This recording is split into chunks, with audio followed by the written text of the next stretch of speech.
मी काल सुभाष देशमुख साहेब आणि विजय देशमुख साहेब यांची बाईट्स ऐकल्या. जे वातावरण निर्माण झालेलं आहे ते कुठंतरी असं दाखवतंय की ज्या लोकांनी हिंदुत्वासाठी बीजेपी उभा केली, ज्यांनी आपलं पूर्ण आयुष्य त्यामध्ये दिलं, त्या लोकांना डावलून आज जे गुंड प्रवृत्तीचे लोक आहेत, जे 2 नंबर धंदेवाले आहेत, त्यांना बीजेपीमध्ये प्रवेश दिला चाललाय आणि त्यांना तिकीट दिली चाललेली आहेत. मला सुभाष देशमुख सरांना आणि विजय देशमुख सरांना असं आव्हान करायचं आहे की आपण आपल्या कार्यकर्त्यांवर होणारा अन्याय जे तुम्ही सांगताय त्यापेक्षा तुम्ही एक काम करा, तुम्ही आम आदमी पार्टीमध्ये या.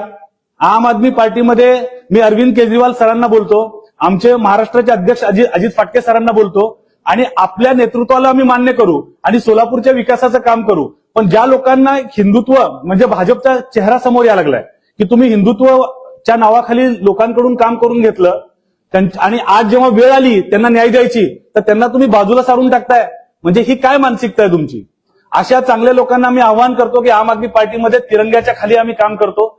आम्ही सगळे हिंदू, मुस्लिम, शीख, ईसाई आमच्या पक्षामध्ये सगळे बराबरीनं काम करतात आणि सर्वांना न्याय देतात.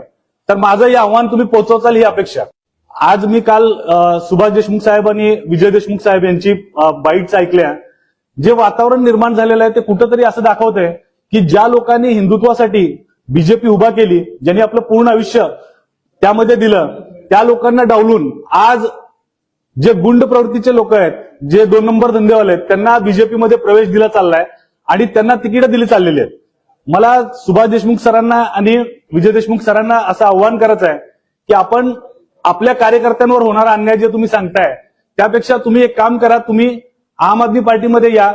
आम आदमी पार्टीमध्ये मी अरविंद केजरीवाल सरांना बोलतो, आमचे महाराष्ट्राचे अध्यक्ष अजित फाटके सरांना बोलतो आणि आपल्या नेतृत्वाला आम्ही मान्य करू आणि सोलापूरच्या विकासाचं काम करू. पण ज्या लोकांना हिंदुत्व म्हणजे भाजपचा चेहरा समोर यायला लागलाय की तुम्ही हिंदुत्वच्या नावाखाली लोकांकडून काम करून घेतलं आणि आज जेव्हा वेळ आली त्यांना न्याय द्यायची तर त्यांना तुम्ही बाजूला सारून टाकताय, म्हणजे ही काय मानसिकता आहे तुमची?